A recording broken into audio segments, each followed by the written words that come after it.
Up at my home, I live on the Ohio River. And oh, I just love water.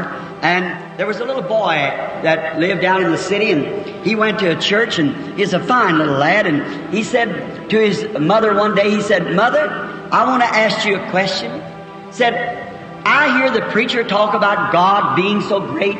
And said, "Now, I just wonder if anybody could ever see God." Why, she said, "Honey, you asked your Sunday school teacher." Said, "Mother couldn't answer that. I don't know nothing about it."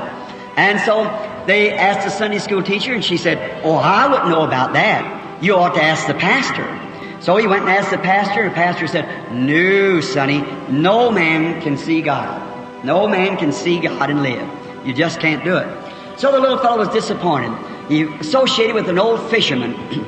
He lived on the river, and one day they was up around close to, pardon me, the 6 Mile Island, and they come up a storm. Excuse me. And they come up a storm, and the waters, you know how it gets after rain, the leaves are all washed off. The old fisherman got back out in the boat and started down the river pulling his boat.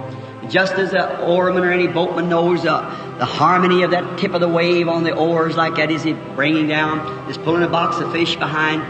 And there was a sun come out in the west over this way and was looking towards the east. The old fisherman was, and there come a rainbow across the skies.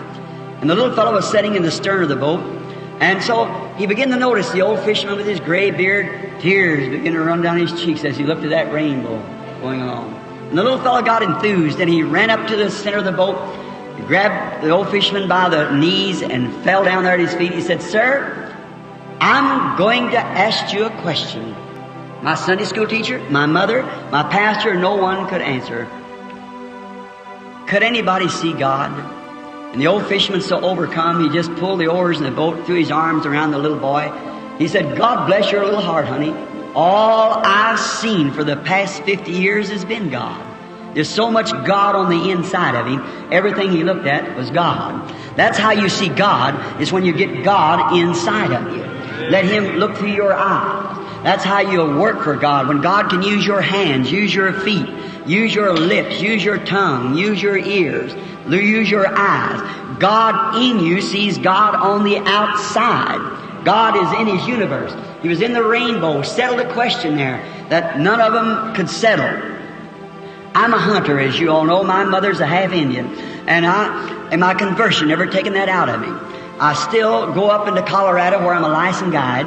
And I every fall and go way high in the mountains where I used to herd cattle for years and sat there many times, learned so much about God. I remember sitting there, my leg across where the Hereford Association grazes the Troublesome River Valley, watching the ranchers as we bring in the cattle, putting them up in springtime to herd.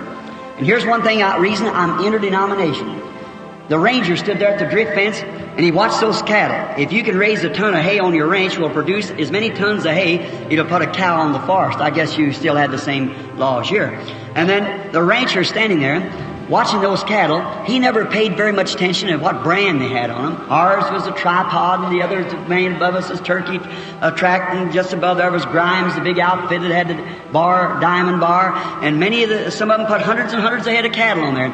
But you know, that ranger never noticed them brands. He watched for the blood tag in the ear. You couldn't put a Hereford on that forest without, or a cow on that forest without being a thoroughbred Hereford. It had to be a registered Hereford. And I think at the day of the judgment, God will not notice whether I belong to the Assemblies or the Church of God or what church I belong to, the brand that I wear. He'll look for the blood tag, the blood of his own Son. That's what he will look for. Nothing will go in there but a born-again Christian.